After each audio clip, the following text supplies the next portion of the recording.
कभी कभी जिंदगी हमें ऐसी जगह खड़ा कर देती है जहां सपने देखने पर भी डर लगता है, लेकिन याद रखना, सपने हालात नहीं देखते और मेहनत गरीबी नहीं पहचानती। आज मैं आपको एक ऐसी कहानी सुनाने वाला हूं जो एक गरीब घर के लड़के की है, जिसने भूख, ताने और असफलता के बावजूद IAS अफसर बनने का सपना पूरा किया।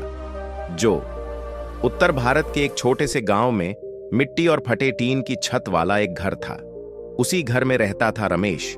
उसके पिता दिहाड़ी मजदूरी करते थे, मां दूसरों के घरों में बर्तन धोती थीं।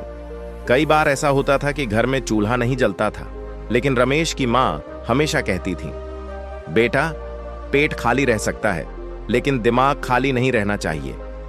रमेश बिना जूते के स्कूल जाता था। बच्चे उसका मजाक उड़ाते, लेकिन उसकी आंखों में एक अजीब चमक थी। एक दिन स्कूल में मास्टर जी ने पूछा, बड़ा होकर क्या बनना चाहते हो? किसी ने डॉक्टर कहा, किसी ने इंजीनियर। रमेश ने डरते हुए कहा, मैं IAS अफसर बनना चाहता हूं।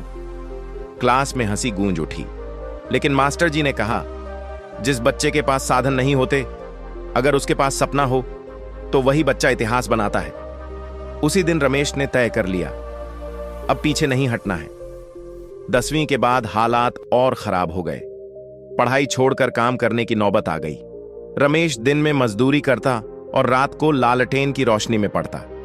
उसके पास न कोचिंग थी, न महंगी किताबें। उसके हथियार थे पुरानी किताबें, लाइब्रेरी और अटूट मेहनत। कई रातें भूखे पेट गुजरी, लेकिन किताब बंद नहीं हुई। एक दिन अखबार में उसने पढ़ा, UPSC परीक्षा, IAS बनने का रास्ता। लोगों ने कहा, यह परीक्षा अमीरों के लिए है, गरीब का IAS बनना सपना ही रहेगा। लेकिन रमेश ने मन में कहा, अगर मेहनत मेरी है तो जीत भी मेरी होगी। उसने पूरी ताकत से तैयारी शुरू कर दी। पहला प्रयास असफल, दूसरा प्रयास फिर असफल। लोगों ने ताने मारे, इतनी बार फेल हो गया, अब छोड़ दे। मां ने बस इतना कहा, बेटा, जो हार से डर जाए वह जीत का हकदार नहीं होता।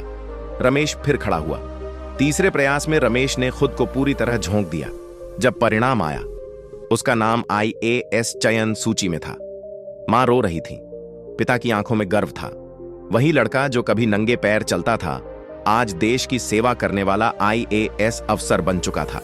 याद रखना, गरीबी आपकी हालत हो सकती है, आपकी पहचान नहीं। अगर आप आज संघर्ष कर रहे हो तो समझ लो आप सही रास्ते पर हो।